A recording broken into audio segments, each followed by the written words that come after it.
Karena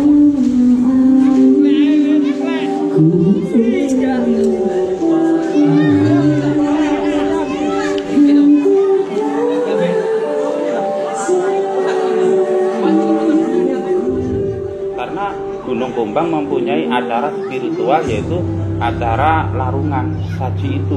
Tempatnya di Gunung Gombang. Gunung Gombang. Jadi Ya. Pantai Ngliep terlahir ya karena Gunung Gombang. Seperti itu ya. Karena Pak Karno sendiri orangnya akan ahli meditasi juga.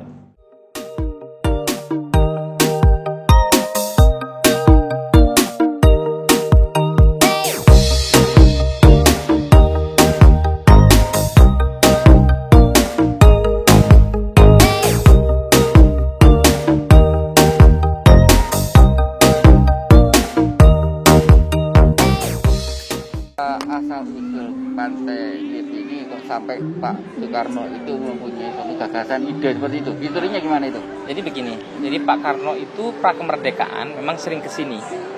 Lalu kemudian ini dasarnya dari mana? Ini ada orang yang kemudian tokoh hidup yang waktu itu dia masih kecil. Ada salah satunya beliau adalah nanti mungkin Bapak bisa ketemu, tapi namanya Mbah Bejo. Beliau bersaksi bahwa saya dulu waktu kecil sayalah yang kemudian membakar Ya. apa ini singkongnya Pak Karno. Oh, singkong. Jadi setiap beliau kesini, Ya. itulah yang kemudian beliau membakarkan singkong kepada Pak Karno.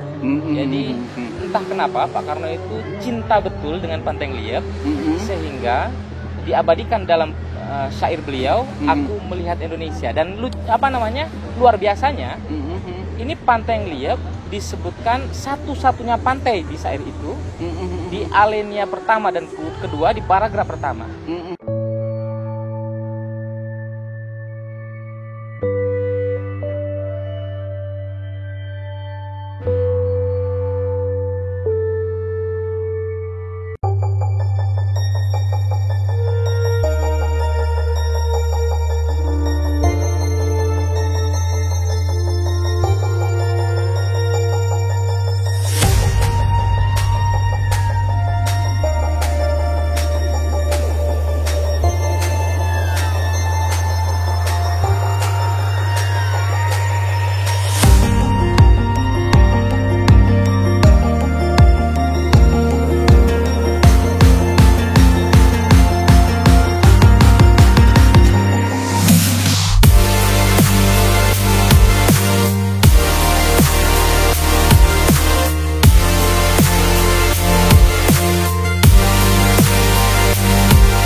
Halo penggemar Japastri TV.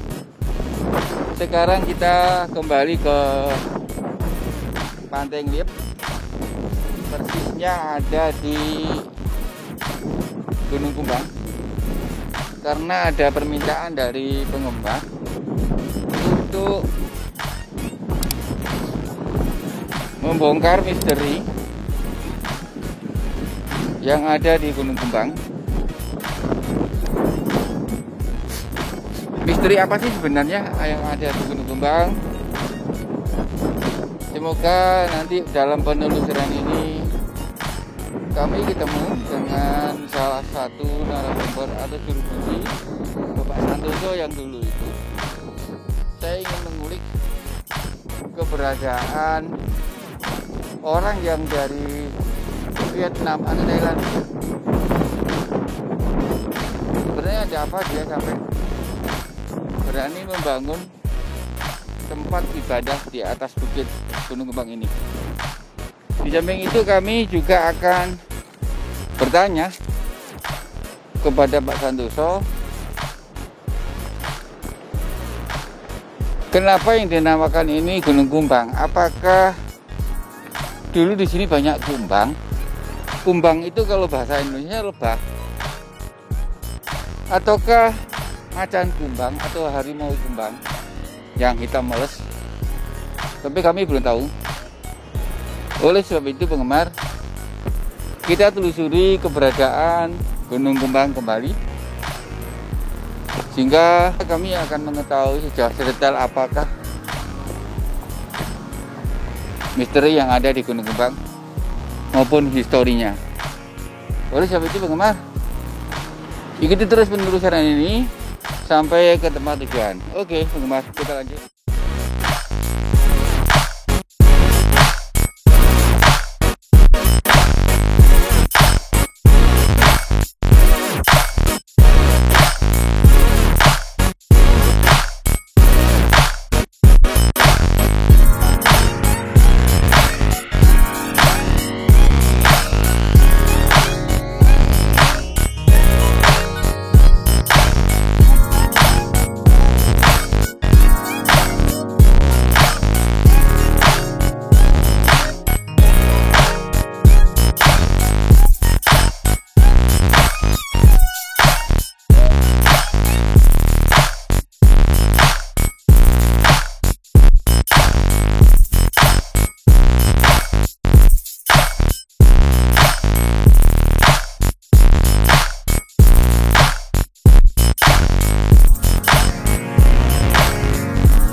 Halo penggemar Jawa Story TV. Kali ini tim Jawa Story TV lagi-lagi berada di Gunung Kumbang sesuai dengan permintaan dari beberapa penggemar untuk mengungkap misteri dan histori kenapa gunung ini dinamakan Gunung Kumbang. Terus misterinya apa sebenarnya, latar belakangnya apa, historinya apa. Oleh sebab itu penggemar, kami bertemu dengan juru kunci. Sekarang kami berada di pendopo yang dibangun oleh Bu Airin yang dari Thailand. Yang dibangun oleh Bu Airin dari Thailand.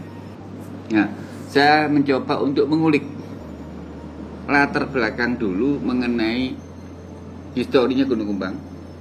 Terus misteri dibalik Bu Airin tadi sampai membangun ini kan pasti ada sesuatu yang luar biasa. Sekarang saya ketemu dengan Bapak Santoso selaku juru kunci. Pak Santoso, kenalkan saya Pak Item. Dan saya ketemu dengan Pak Teguh ya. Iya. Pak Teguh, saya Pak Item, Pak Teguh. Iya.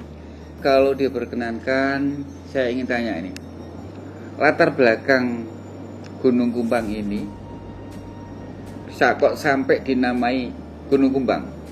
Ini berasal dari apa sih sebenarnya, Pak? Dinamakan Gunung Kumbang itu gini Pak, kalau menurut sejarah yang sudah hingga sekarang ya. Jadi namanya Gunung Kumbang itu intinya sebenarnya di Gunung Kumbang itu sebenarnya memang ada harimau yang sangat besar sekali Pak. Jadi enggak semua orang tahu beliau, masalahnya dia munculnya sewindu sekali Pak. Jadi itu macan kumbang gitu ya? Macan kumbang berbentuk wujud macan atau memang macan begitu? Atau iya. Macan yang gaib gitu Pak? Iya, macan gaib Pak. Macan gaib. Dia muncul itu seminggu sekali atau dia muncul karena ada yang mengendaki atau bagaimana? Munculnya seminggu sekali Pak. Seminggu sekali ya. Iya, seminggu sekali. Kalau seminggu sekali kalau dihitung sekarang ini kurang lebih berapa? Kurang lebih kurang dua bulan lagi. 2 bulan lagi. Orang awam bisa melihat hanya orang-orang ahli spiritual saja yang mampu untuk melihat. Yang bisa melihat hanya orang spiritual aja, Pak. Untuk seminggu sekali itu ada ritual apa kira-kira yang harus dilakukan supaya orang-orang yang mempunyai suatu jiwa spiritual untuk mengetahui begitu, Pak? Ya kalau semua orang spiritual itu ingin mengetahui, masalahnya pengunjung yang punya keperluan ke Gunung Gombang itu kan banyak sekali, Pak. Iya. Jadi keperluannya itu juga masing-masing keperluan apa seperti itu. Jadi kadang-kadang bisa ketemu kalau memang dia untungnya itu 100% dia punya keuntungan bisa ketemu, Pak. Biasanya dia itu memberikan satu wejangan atau bagaimana? Kalau memang beliau nemui yang punya keperluan di sini, biarpun nanti minta apapun pasti bisa terwujud, Pak, itu. Gitu. Itu yang sudah terjadi itu seperti itu. Macan Kumbang tadi hubungannya dengan Ratu Pantai Selatan ini apa? Apakah ini panglimanya atau bagaimana? Ya mungkin penghuni di Gunung Gombang, Pak. Penghuni di Gunung Gombang. Gunung Gombang. Karena di Gunung Gombang ini kan terkenal tempat untuk bisa ketemu dengan Ratu Pantai Selatan. Iya, kan begitu. Nah, di luaran sana. Nah, Iya. maksud saya mereka hubungannya seperti apa ini antara Ratu Pantai Selatan dengan Macan Kumbang tadi? Ya mungkin Macan Kumbang itu memang sama beliau memang disuruh jaga di sini, Pak. Waktu dulu masih di sini belum bisa orang naik ke sini kalau nggak orang pilihan, Pak. Sebenarnya seperti itu. Kalau pandangannya Pak Teguh bagaimana? Ya kayaknya sih tidak jauh beda ya. Tidak jauh beda. Kalau Gunung Gombang, kenapa dinamakan Gunung Gombang? Ya memang secara mitosnya memang secara umum bahwa Gunung Gombang ini ada penghuninya, yaitu istilahnya pedanyangan ataupun yang bisa dinamakan istilahnya itu yang bau rekso gitu ya. Jadi Macan Kumbang itu adalah tidak bisa dipungkiri antara iya dan tidak, itu adalah bagian dari Ratu Pantai Selatan, yang jelas demikian. Tapi pada inti kedudukannya itu seperti apa dan bagaimana, yang jelas kita masih belum tahu atau kita masih belum ada yang menelisik sejauh mana Macan Kumbang dengan Ratu Pantai Selatan. Gitu ya. Tadi kan kita lagi upacara ya, disinggung oleh beberapa tokoh di sana bahwa Pak Karno itu pernah datang ke sini. Datang di sini atau di Pantai Ngeliepnya sana? Kalau secara umumnya itu.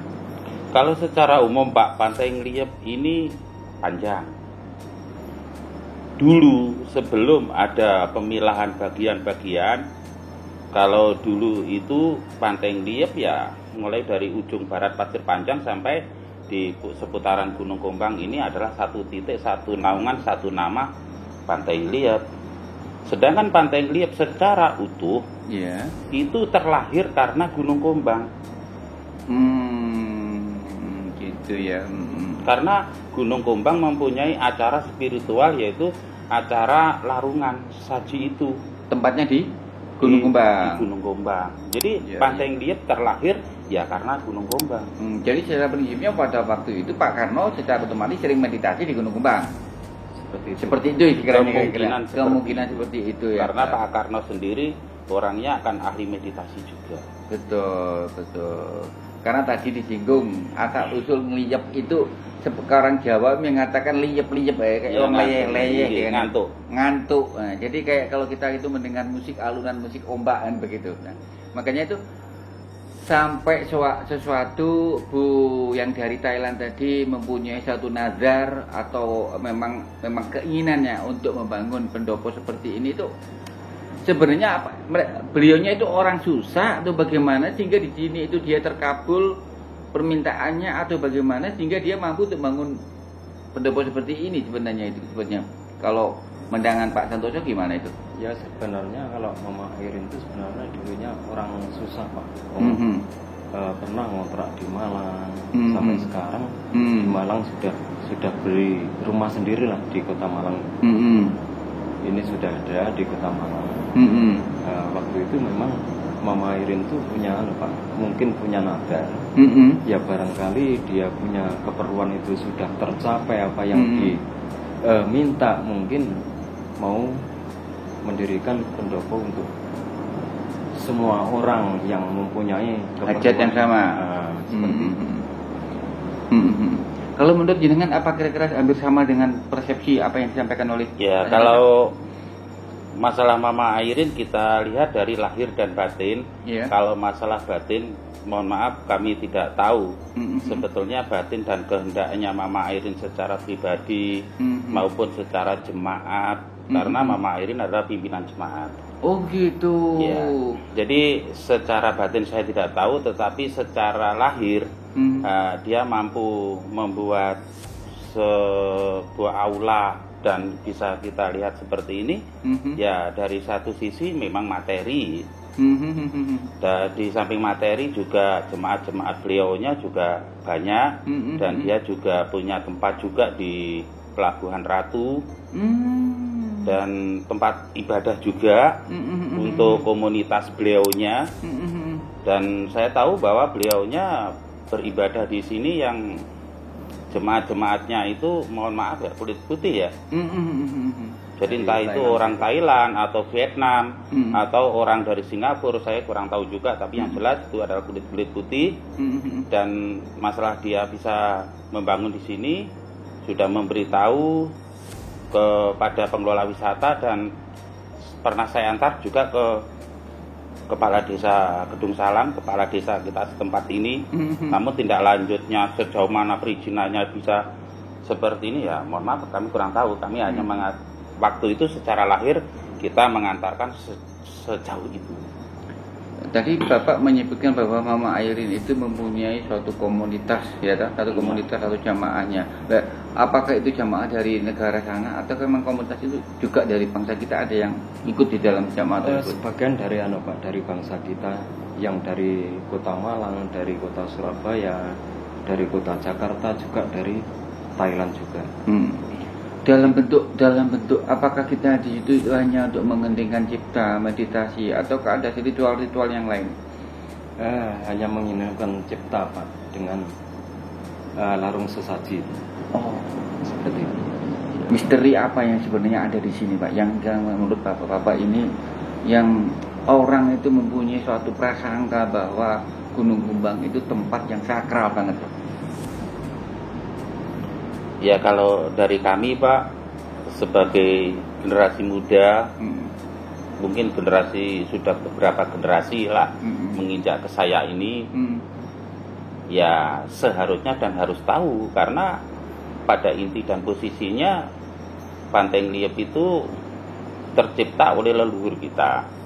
Dan Pantai Ngliep itu juga dulunya adalah awal dasar dari berdirinya desa Gedung Salam ini. Kalau kita sebagai warga desa Gedung Salam kayaknya ya nggak elok juga lah apabila kita itu melupakan Gunung Gombang. Betul. Jadi pada prinsipnya adalah kita duduk di sini adalah kita menyatukan diri kepada alam, ya, menyatukan diri pada alam. Kita mempunyai energi yang positif sehingga kita akan menghasilkan sesuatu yang positif. Seperti itu kira-kira Pak ya. Ya.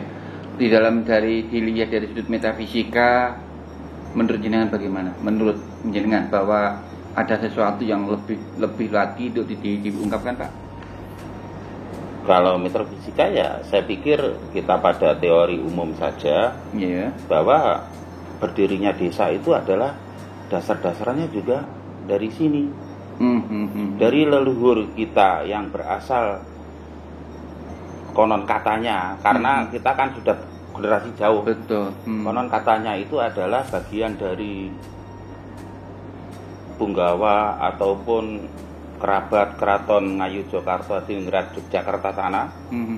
Beliaunya ada yang nyebrang ke wilayah timur. Jadi dia babat alas. Dengan adanya situasi pada waktu itu ya kita masih percaya ya, namanya hutan gung lewang lewung jalma moro jalma mati waktu itu ya. Iya. Jadi kalau dibabat jadi desa kayaknya sih secara naluri saja yang kita percaya pada adanya jin, setan dan seterusnya itu kan ada di dalam hutan. Betul. Jadi tidak terima bahwa jin, setan dan seterusnya itu kalau hutannya dibabat atau dan bagaimana kata dan cerita. Tapi waktu itu beliaunya sesepuh itu meditasi, juga berdoa, minta pada beliaunya yang Murboroso atau Tuhan Yang Maha Esa. Dan waktu itu didatangilah Ratu Pantai Selatan. Kurang lebih di tahun 1010 kalau tidak salah. Karena Pantai Ngliep itu larung sesaji yang pertama itu di tahun 1013. Oh gitu. Jadi kurang lebihnya seperti itu. Di saat ada Pagebluk, maka yang Pagebluk waktu itu di bulan Sapar. Maka disampaikanlah untuk Desa Kedung Salam bahwa dulunya ada Pagebluk Saparan, yaitu Pagebluk ada di bulan Sapar. Pagebluk Saparan. Pagebluk itu terjadi pada bulan Sapar. Iya, ya di saat beliaunya Bini Sepuh yang konon katanya dari Keraton Ngayogyakarta Adiningrat tadi, beliau meditasi, dia berdoa kepada Tuhan Yang Maha Esa, dan beliaunya didatangi Ratu Pantai Selatan dan terjadilah komunikasi. Manakala Pagebluk itu bisa terusir dari Desa Kedung Salam atau masyarakat Desa Kedung Salam ini bisa mengalami adem ayem dan desa yang diidam-idamkan bisa terlaksana, manakala nanti pada bulan Maulud di tanggal purnama itu melakukan aso-asih ikhlas lahir batin, bagaimana masyarakat Desa Kedung Salam itu merasa balas budi atau merasa berterima kasih kepada Tuhan Yang Maha Esa, melakukan larung sesaji. Namun larung sesaji itu sendiri harus didasari pada suatu keikhlasan lahir dan batin. Jadi tidaklah suatu larung sesaji itu tadi berbesar-besaran, bermewah-mewahan, bermegah-megahan. Namun apa artinya apabila megah mewah manakala kita tersiksa? Yang penting kita itu entah nasi satu kepal pun, yang penting itu ikhlas dari lahir batin, itu aja. Ya. Itu yang diinginkan dari komunikasi Bini Sepuh tempo dulu. Seperti itu, Pak. Itu diadakan setiap bulan apa itu larung sesaji itu, Pak? Kalau bulan Jawanya adalah bulan Maulud, Pak. Bulan Maulud. Ya, yang mengenai bulan Sapar tadi, Pak. Itu Pagebluk. Oh, Pagebluknya. Pagebluknya. Itu bulan Sapar itu juga diperingati atau bagaimana? Tidak, hanya diperingati bulan Suro. Bulan Maulud untuk memperingati masalah penyakit tadi, Pagebluk tadi. Kalau zaman sekarang ini kayak corona gitu ya, Pagebluk itu, Pak ya? Kalau masalah corona kayaknya bukan Pagebluk, Pak. Pagebluk kok tidak ada selesainya. Gitu ya. Kalau dulu secara meditasi sudah ketemu, wah ini rumusnya demikian, bagaimana ini demikian itu. Kalau sekarang kan modern, Pak. Tadi Bapak menyinggung soal Yogyakarta. Tadi saya juga mendengar dari beberapa tokoh yang mengatakan bahwa desa apa tadi Pak? Di sini? Kedung Salam. Kedung Salam dan berdirinya Ngeliep ini ada dua hal yang tadi saya ambil kesimpulan bahwa ada yang dari Mataram kuno dan ada dari Mataram Baru. Mataram Baru termasuk Islam. Ini yang benar yang mana ini simpang siurnya ini? Mataram kuno ataukah sudah Islam? Kalau pada tahun-tahun itu kayaknya sudah Sri Sultan. Sri Sultan berarti sudah Islam. Sudah Islam. Ya. Kalau di tahun-tahun 1010, 1013 itu kayaknya sudah Kesultanan di Jogja. Betul. Berarti sudah Islam. Sudah Islam, betul, sudah Islam. Karena tadi kan ada sedikit tokoh menyebutkan bahwa di sini dulu Mataram kuno. Jadi Mataram kuno adalah orang-orang yang ahli spiritual kelas tinggi ya, datang ke sini untuk berpahala seperti ini sehingga dia menemukan tempat yang begitu ya mendapatkan anugerah ya untuk kita bisa mampu meditasi dan lain sebagainya. Makanya saya bingung juga tadi ada satu pertanyaan yang menggelintik jiwa saya adalah apakah benar kalau kita telisik bahwa bangsa kita ini kan bangsa yang penuh budi, ya penuh gotong royong, penuh ibarat kata santunnya yang kita tonjolkan ya. Nah, biasanya kalau kita ini bersinggungan dengan makhluk-makhluk seperti itu kan kita nggak perlu pakai kekerasan.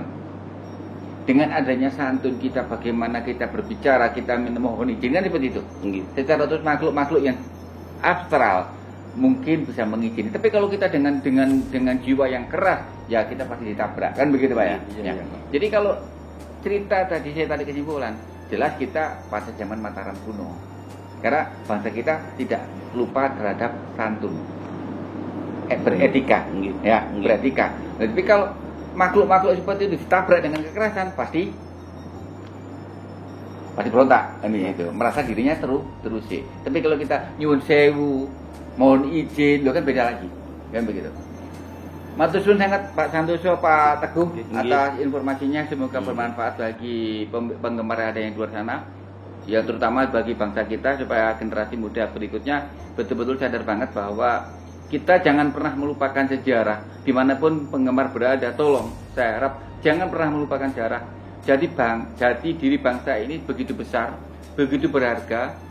Dan Pantai Ngeliep ini adalah cikal bakal bagaimana tadi saya singgung tadi Pak Soekarno membuat suatu narasi, membuat suatu makalah di Pantai Ngeliep ini sehingga dia mempunyai puisi yang begitu indah yang tadi dibacakan pada waktu upacara 17 Agustus tadi. Oleh sebab itu penggemar di sana, tolong berpikirlah positif di dalam mengambil satu sikap, jangan keburu mengambil sikap negatif. Ya, di atas langit ada langit, di atas kebenaran pasti ada yang lebih benar. Saya mohon hal itu jangan pernah memberikan suatu dogma kepada masyarakat bahwa kita ini salah. Semua yang menilai benar dan salahnya bukan antar sesama, tetapi Tuhan yang Maha Esa. Oke, penggemar, kita lanjut sampai ketemu di episode selanjutnya. Oke, penggemar, terima kasih banyak. Terima kasih banyak.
Halo penggemar Jawa TV. Adanya Pantai Gunung Pumbang merupakan bagian dari Pantai Ngeliep yang tidak dapat terpisahkan. Tempat yang menjadi buah inspirasi bagi Presiden Republik Indonesia yang pertama untuk membentuk Indonesia. Tempat yang penuh makna dan bersejarah.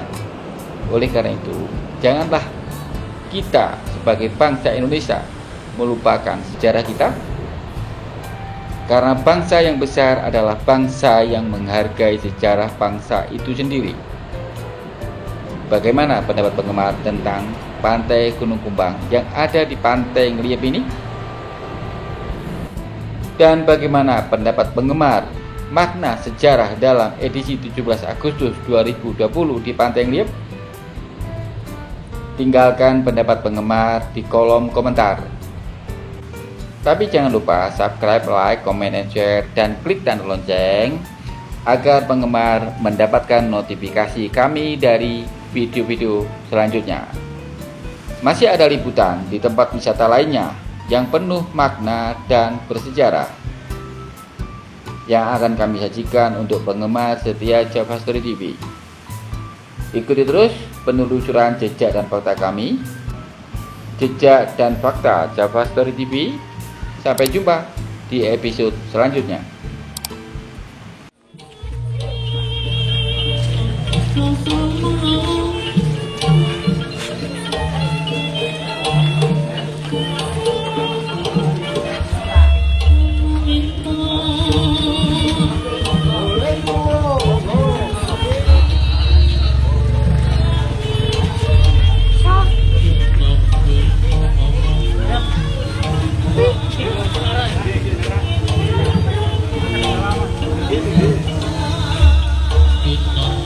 Kita